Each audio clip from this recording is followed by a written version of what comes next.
Caros alunos, dando continuidade na nossa disciplina Radiações, vamos agora enfocar a nossa terceira aula, cujo título é Radiações Ionizantes. A nossa meta é apresentar o conceito de radiações ionizantes, que vai abranger os seus tipos, logicamente, as suas características, que a gente chama de particularidade de cada uma delas, e suas aplicações. O objetivo nosso é, ao final da aula, cada aluno seja capaz de definir o que são radiações ionizantes, explicar o que são radiações gama, beta, alfa e raio-x, e apontar as particularidades de cada uma dessas radiações. E, finalmente, entender as leis da radioatividade. O que são radiações ionizantes? Conceito. As radiações ionizantes são consideradas as mais perigosas, por possuírem uma alta frequência e um comprimento de onda pequeno. Portanto, um poder de penetração muito grande. São ondas muito mais energéticas. Como exemplo das radiações ionizantes, temos as radiações gama, as radiações beta, as radiações alfa e os raios-x. A ionização acontece quando a energia da radiação incidente sobre um material é suficiente para arrancar elétrons dos seus átomos. Como mostra a figura, nós temos o espectro visível. À esquerda, temos os raios gama, os raios X, raio ultravioleta, infravermelho, as ondas de rádio, micro-ondas, televisão, aonde cada um com seu comprimento de onda e com a sua frequência, logicamente com a sua tonalidade. Comprimento de onda. É usado como referência o nanômetro. Nanômetro significa 10 elevado a menos 9 metros. De acordo com o comprimento da onda eletromagnética, a radiação poderá ser considerada como ionizante e não ionizante. O metro dividido por 1000 dá o seu submúltiplo, conhecido como milímetro. O milímetro dividido por 1000 dá o seu submúltiplo chamado micrômetro, ou simplesmente micron. O micron dividido por 1000 dá seu submúltiplo chamado nanômetro. O milímetro são as siglas mm minúscula. O micron, ou micrômetro, é a letra grega mi seguida do m minúsculo, mm. E o nanômetro é a letra n minúscula seguida da letra m minúscula. De que são constituídas as partículas alfa? As partículas alfa são constituídas por 2 prótons e 2 nêutrons. Isto é, o núcleo do átomo de hélio, quando o núcleo emite essa partícula para que se possa estabilizar, ele perde 2 prótons e 2 nêutrons. A primeira lei da radioatividade, anunciada por Soddy em 1911, refere-se a emissões alfa. Quando um elemento radioativo, ou simplesmente um elemento radionuclídeo, emite uma partícula alfa, seu número de massa diminui 4 unidades e seu número atômico diminui 2 unidades. Ao perder 2 prótons, o radionuclídeo X se transforma no radionuclídeo Y, com o número atômico igual a Y igual a X menos 2. Estamos tendo aí na figura sendo emitidas as partículas alfa. Na parte inferior do vídeo, nós temos o elemento U com massa atômica 238 e número atômico 92, emitindo partículas alfa. Se transforma no elemento, ou se transmuta no elemento TH, com massa atômica 234 e número atômico 90. As partículas alfa são facilmente detidas. As partículas alfa, por possuírem massa e carga elétrica relativamente maior, podem ser facilmente barradas, até mesmo por uma folha de papel. Geralmente não consegue ultrapassar as camadas externas das células mortas da pele de uma pessoa, sendo praticamente inofensivas. Agora, se ingeridas ou inaladas, ou seja, respiradas, ao penetrarem no organismo, podem vir a provocar lesões graves. Possuem baixa velocidade quando comparadas com a velocidade da luz, em torno de 200 mil km por segundo. Quais são suas aplicações? A utilização de partículas-alfa na área industrial está relacionada também com equipamentos detetores de fumaça. Aquela parte da nossa aula que fala de incêndio, proteção de combate ao incêndio. A eliminadores de eletricidade estática e dos para-raios radioativos. Na foto está ilustrado um detetor de fumaça. Como são emitidas as partículas beta? As partículas beta são emitidas com grande velocidade, em geral, próxima da velocidade da luz. Como possuem menor massa, menor carga elétrica e maior velocidade que as partículas alfa, são mais penetrantes que as anteriores. As de maior velocidade atravessam 1 milímetro de uma chapa de alumínio. Por possuírem massa menor que as partículas alfa, são mais desviadas que estas, quando colocadas em um campo elétrico ou um campo magnético. Assim, ao emitir uma partícula beta, o núcleo tem uma diminuição de um nêutron e o aumento de um próton. Desse modo, o número de massa atômica permanece constante. O que diz a segunda lei da radioatividade? A segunda lei da radioatividade, anunciada por Soddy, Fajan e Roussel em 1913, diz: quando um elemento radioativo, ou seja, quando um radionuclídeo emite uma partícula beta, podendo ser beta negativa ou simplesmente beta, seu número de massa permanece constante e seu número atômico aumenta de uma unidade.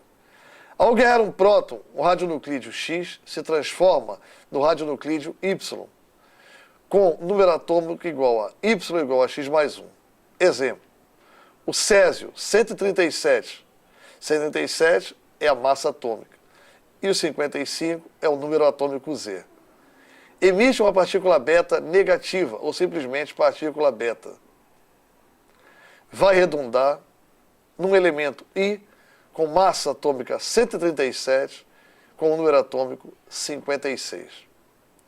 No caso de emitida uma partícula beta positiva, chamado pósitron, o número atômico diminui uma unidade e o número de massa permanece inalterado. Então, esse elemento I, com massa atômica 123 e número atômico 53, ao emitir agora uma partícula beta positiva, vai gerar um elemento I com massa atômica 123 e o número atômico 52. As partículas beta são capazes de penetrar cerca de 10 milímetros nos tecidos, ocasionando danos à pele, mas não nos órgãos internos, a não ser que, da mesma forma que a partícula alfa, possam ser ingeridas ou respiradas. Quais são as suas aplicações? A utilização da radiação beta no área industrial está relacionada com equipamentos detectores de fumaça, medidores de espessura de folhas e lâminas, medidores de espessura de depósito, onde nós temos as camadas sobre a superfície, lâmpadas de emergência, que não necessitam de energia elétrica. Partículas gama. Os raios gama não possuem carga elétrica, apresentam um comprimento de onda muito curto. Com isso, a nossa severidade é muito maior. Seu grau de energia é muito maior, porque a sua frequência é maior, já que seu comprimento de onda é curto. Essa emissão se dá mais vezes no espaço de tempo. São fótons, ou seja, são partículas de radiação eletromagnética, e se propagam com a velocidade da luz, muito rápido. São muito mais penetrantes do que as anteriores, alfa e beta. De que maneira pode ocorrer a radiação? Esta radiação pode ocorrer de diversas maneiras. Em um processo, a partícula alfa ou beta, emitida por um núcleo, não transporta toda a energia disponível. Depois da emissão, o núcleo tem mais energia do que em seu estado mais estável. ele se livra do excesso emitindo radiações gama. Isto faz da radiação gama a fonte mais potente de todo o espectro eletromagnético. Como a radiação gama funciona? A radiação gama funciona provocando ionizações, ou seja, a perda ou o ganho de elétrons. Ao encontrar um elétron, ela o retira da órbita, obrigando o restante do átomo a se rearranjar. Provoca assim uma reação em cadeia, que pode afetar toda a estrutura química das células do corpo. Uma exposição muito prolongada acarreta muitos problemas, desde dores de cabeça, passando por mutações nos órgãos e membros, até finalmente chegar à morte. Na foto vemos um núcleo emitindo radiações gama. Quais são as suas aplicações? A radiação gama é utilizada nas indústrias, em equipamentos que fazem medição de espessuras, medição de camadas, em radiografia industrial, medidores de nível de reservatórios, detectores de vazamento, medidores de massa específica, esterilização de produtos médicos, irradiação de alimentos, ou seja, para conservar os alimentos, tais como carnes, frutas frescas e vegetais. Nós temos aí na ilustração um equipamento de um determinado alimento que está sendo irradiado. Nesta ilustração, agora, temos uma batata que foi irradiada por radiações gama. Depois de meses de armazenamento, a batata está da mesma maneira. Ela não apresentou apodrecimento nem brotamento. E a seguir temos uma batata que não foi irradiada. Depois de algum tempo de armazenamento, a batata já começa a apresentar características de apodrecimento e germinação. A mesma coisa acontece com a cebola. A cebola foi irradiada por raios gama. Depois de algum tempo de armazenamento, no caso meses, não apresentou brotamento, nem enraizamento e nem apodrecimento. Depois pegamos uma cebola não irradiada, depois de algum tempo de armazenamento, a cebola já começa a apresentar brotamento, enraizamento e apodrecimento. Até em prol do meio ambiente, a radiação gama é empregada. Por exemplo, para monitorar a avaliação do impacto ambiental. Raio-X. Os raios-X foram descobertos pelo físico alemão Wilhelm Röntgen, nascido em 1845 e falecido em 1923. E essa descoberta desse raio-X se deu no ano de 1895. Ele se distingue de raios luminosos da parte visível do espectro e dos raios ultravioleta pelo fato de possuírem menor comprimento de onda, com isso, alta frequência. O seu comprimento de onda é tanto menor quanto maior for a energia dos elétrons que se chocam com os obstáculos.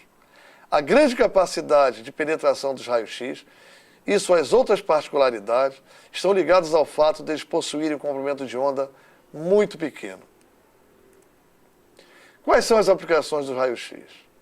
Na medicina, por exemplo, são usados para se descobrir doenças, ou seja, do seu diagnóstico. Nos aeroportos, por exemplo, são utilizados para examinar as bagagens dos passageiros. A ilustração mostra um equipamento, uma máquina que emite raio-X. Na indústria metalúrgica, na área de mecânica, nós podemos descobrir minúsculos defeitos, ou seja, fissuras, que nada mais são do que pequenas rachaduras, que ao olho humano não conseguiriam ser visualizadas. Inclusões na mecânica também, na parte de solda. E nas instituições e empresas que estudam a idade e técnicas utilizadas nas pinturas antigas e que vão investigar que determinadas obras são falsas. Na foto, a gente ilustra as mãos de uma pessoa mostrando todo o esqueleto das mãos da pessoa. Bomba atômica. As reações nucleares podem produzir ou vir a absorver calor. Como funciona a bomba atômica? A bomba atômica funciona pela divisão de um núcleo atômico pesado em dois pedaços, devido à emissão de 3 nêutrons por parte desse núcleo. Trata-se, portanto, de uma fissão nuclear. O núcleo em questão é do elemento químico chamado urânio 235, ou de um outro elemento químico chamado plutônio 239, capaz de absorver o nêutron e se desestabilizar. Nas bombas atômicas ocorrem sucessivas, ou seja, repetidas absorções de nêutrons, até que o elemento urânio ou o elemento plutônio ficarem esgotados, ou seja, não emitem mais radiações. O processo de produção das bombas atômicas libera uma grande quantidade de energia. Com 10 kg de urânio ou plutônio, se obtém energia equivalente a cerca de 50.000 a 100.000 kg de dinamite. Antes, porém, o urânio deve ser enriquecido. O que foi o Holocausto Nuclear? No dia 6 de agosto de 1945, ao final da Segunda Guerra Mundial, a cidade japonesa de Hiroshima foi desnecessariamente bombardeada pela Força Aérea Americana. 3 dias depois, foi a vez da cidade Nagasaki ser bombardeada. Tal ato de crueldade encontrava-se justificado na proposta de rendição do Japão. Porém, o que ficou evidente foi a demonstração de força do armamento nuclear dos Estados Unidos. As cidades foram escolhidas por estarem situadas exatamente entre vales, o que iria facilitar a avaliação dos danos causados por essa nova tecnologia de armamento, a qual nunca até então havia sido explorada, utilizada. E nem se sabia as consequências. A detonação da Little Boy, como era chamada a bomba, que causou a morte de 250.000 pessoas em Hiroshima, foi ouvida até o alcance das cidades vizinhas. Ela destruiu tudo o que encontrava num raio de 2,5 km, devastando vegetação e estrutura de toda a cidade. A detonação da Fat Man sobre Nagasaki causou tanta destruição quanto em Hiroshima. Sobreviventes que sofreram fortes queimaduras oriundas da propagação do intenso calor fora da área de explosão, ou seja, no raio da explosão. Andavam pelas ruas sem saber o que tinha acontecido. A radioatividade se espalhou, provocando chuvas ácidas, causando a contaminação da região, incluindo lagos, rios e plantações. Os sobreviventes foram atendidos dias depois, o que ocasionou a morte lenta e agonizante de muitos. Até os dias de hoje, os descendentes dos habitantes afetados sofrem os efeitos dessa radioatividade. Tempos depois, a cidade foi sendo reconstruída, após mais de 60 anos decorridos da tragédia que marcou a história mundial. Hiroshima se transformou numa cidade moderna e desenvolvida, com árvores, prédios, pessoas circulando e carros, como em qualquer outra cidade. Contudo, as lembranças continuam vivas, dentro de cada um. Sendo assim, foi construído o Memorial da Paz de Hiroshima, uma das atrações mais visitadas no Japão, servindo ao apelo da paz a um acervo cultural. A foto mostra como está a cidade de Hiroshima atualmente. A bomba H. Ao contrário da bomba atômica, que se baseia na fissão nuclear de elementos pesados, a bomba H é feita de hidrogênio e seus isótopos, deutério e trítio, baseiam na fusão nuclear de elementos leves. Como funciona a bomba H? Seu funcionamento é originado através da fusão de 2 núcleos leves, que se unem, originando um único núcleo e liberando uma brutal quantidade de energia. Para essa fusão acontecer, é preciso que um dos núcleos vença a enorme repulsão entre eles. Ou seja, lembre-se de que os núcleos contêm prótons e, portanto, eles se repelem. Para que se possa chegar à região do núcleo do átomo em que a força nuclear forte predomina. A ilustração mostra a atividade de uma bomba H. Esse cogumelo de fumaça que vocês estão vendo. Com isso, meus amigos, chegamos ao final da aula 3. Façam as atividades no final da sua apostila, do seu caderno didático. E vamos nos encontrar em breve para a aula 4, onde trataremos os efeitos dessa radioatividade. Um abraço.